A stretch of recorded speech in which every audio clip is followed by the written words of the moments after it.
Have you ever had a brush with the supernatural, something that defies logic and reason? I remember the day clearly. It was a regular weekend, and as was my routine, I arrived early at the public bathhouse in Kashan. The bathhouse was a sanctuary for me, a place of comfort and camaraderie until that day. The bath attendant, an old friend, was still fast asleep, and the bathhouse was shrouded in an eerie darkness. I remember him telling me not to wake him, so I tiptoed around, being as quiet as possible. As I entered the room, I noticed a peculiar sight, a lone figure bathing. It was unusual to see someone else at this hour. He was tall, with a bushy beard that almost hid his face. We struck up a conversation, and I found his company enjoyable. But as I took a closer look, there was something about him that seemed out of place. The man was tall and had a bushy beard, but there was something about him that seemed out of place. Engrossed in our conversation, I failed to see the peculiar detail that others had been whispering about.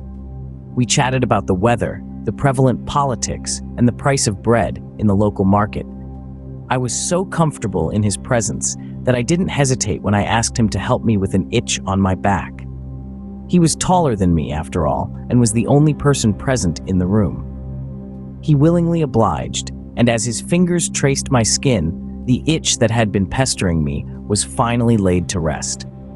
But as the conversation deepened, I felt a jolt of realization. There was something odd about this man. His demeanor was calm, his voice soothing, yet there was a detail that I couldn't quite place. It was then that I glanced down and saw what had been whispered about in hushed tones. Instead of the usual feet, this man had hooves. It felt as though the temperature in the bathhouse dropped several degrees. A sudden chill enveloped me, and a cold sweat trickled down my spine. I was sitting next to a being not of this world. Was he a djinn, or something else entirely? I couldn't help but wonder how I had missed this detail. Was it the dim lighting, or was it my own obliviousness? He noticed my trembling and inquired if I was feeling cold. I nodded, unable to find my voice. I was too shocked to utter a word, but I knew I had to keep my calm, for the last thing I wanted was to alert this being to my discovery. As I sat there, my heart pounding in my chest, I realized that I was in the presence of something extraordinary, something beyond my understanding.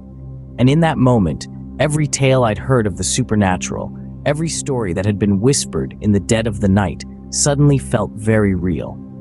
A cold sweat ran down my spine as I realized I was in the company of a being not of this world. Fear is a potent motivator, pushing us to act in ways we never thought possible. In the face of the unknown, I had two choices: to freeze in terror or to act. I chose the latter.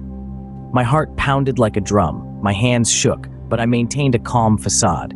I excused myself from the conversation, my voice steady, betraying none of my inner turmoil. I then made my way to the bathing area, my steps quick and purposeful, but not frantic. I knew I needed to leave, but I didn't want to alarm the strange man, or whatever he was. I rinsed off hastily, the warm water doing nothing to quell the chill that had settled deep within my bones. As I dressed, I could feel his eyes on me, a heavy gaze that made the hair on the back of my neck stand on end. But I did not look back.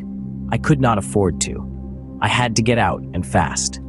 I left my payment on the counter, the coins clinking as they fell, the sound echoing in the otherwise silent bathhouse. It was a sound I'd come to associate with the safety of routine, but that day, it felt like a death knell. Finally, I stepped out into the open air. It was a sunny day, the sky a brilliant blue, but all I could feel was a bone-chilling cold.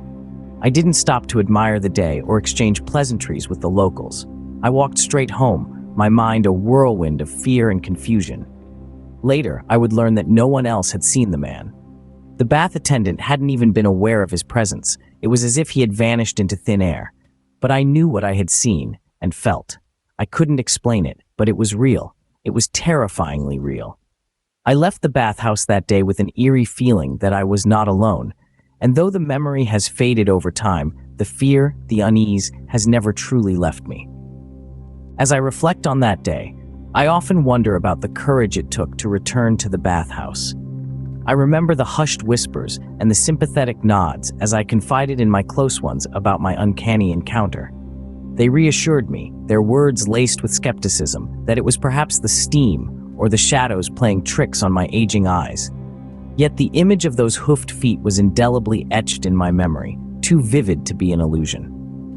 I grappled with disbelief, my mind teetering on the edge of reason. The bathhouse, once a sanctuary, had now become a chilling reminder of the unknown. Every corner echoed with the haunting memory of the bearded man, his hooves, and our conversation. Yet a part of me clung to the ordinary, the mundane. Was it possible that I had imagined it all? Despite my fears, I found myself drawn back to the bathhouse. Perhaps it was the need for normalcy or the stubborn refusal to let fear dictate my life. It was not an act of defiance, but a silent affirmation to myself. I was not going to let this encounter rob me of my peace.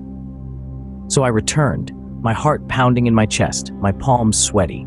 I remember stepping into the steamy room, my eyes darting around, half expecting to see the man again. But he was not there. The bathhouse was just as it had always been, a place of solace, of community, of routine. Days turned into weeks, weeks into months, and the memory of the man gradually faded into the realm of the forgotten. Even now, at the age of 80, I marvel at my courage to face the unknown and the eerie encounter that still haunts me. It is a tale I share with a shiver, a lesson from my past, a haunting reminder that sometimes courage is not about not being scared, but about taking a step forward despite it.